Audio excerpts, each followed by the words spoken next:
Welcome back to part 2 of my visit to the Museum of Science and Industry in Chicago.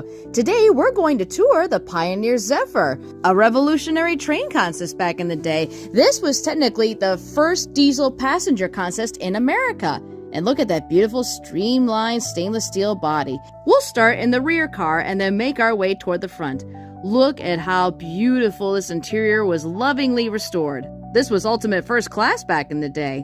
And now we move up to the coach consist of the train. These were cloth padded seats, but they were lovingly restored by the restoration team. And it was amazing too, because when you look at these, you can just feel the history in each car. And now we make our way to the cafe car.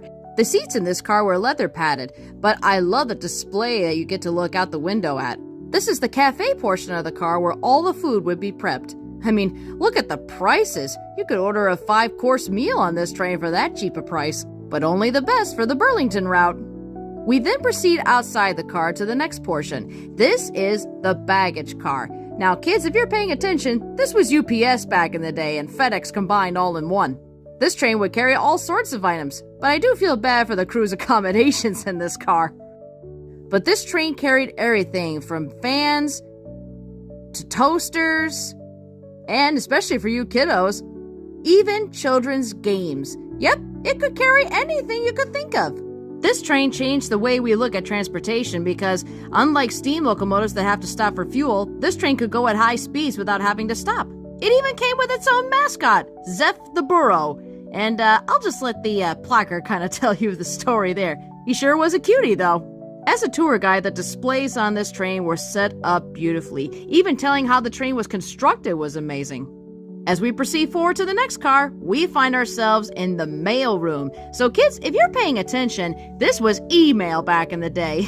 All the letters and parcels would be sorted and stored in these bags, thrown off the side of the train at their appointed destinations, and new bags would be picked up. This is the area where the larger bags would be stored, and the crew can store their bags and get a drink. Although, really, why couldn't they at least afford a door for this bathroom? Never understood that. This is the motor that powered the whole contest. It's hard to believe that that thing could make the train go that fast. And now we make our way to my favorite portion of any train, the cab. Although I really feel bad for the crew that operated this engine because there was no nose in front of this thing to really buffer anything that would come across the tracks. So if they hit anything, they felt the full force. And the engine was right behind them, so I'm sure it got pretty loud. But it's still amazing that this is a true surviving contest. Thank you for joining me on my trip to the Museum of Science and Industry. Hopefully you and your family too can make a trip down here and experience it for yourself. All aboard!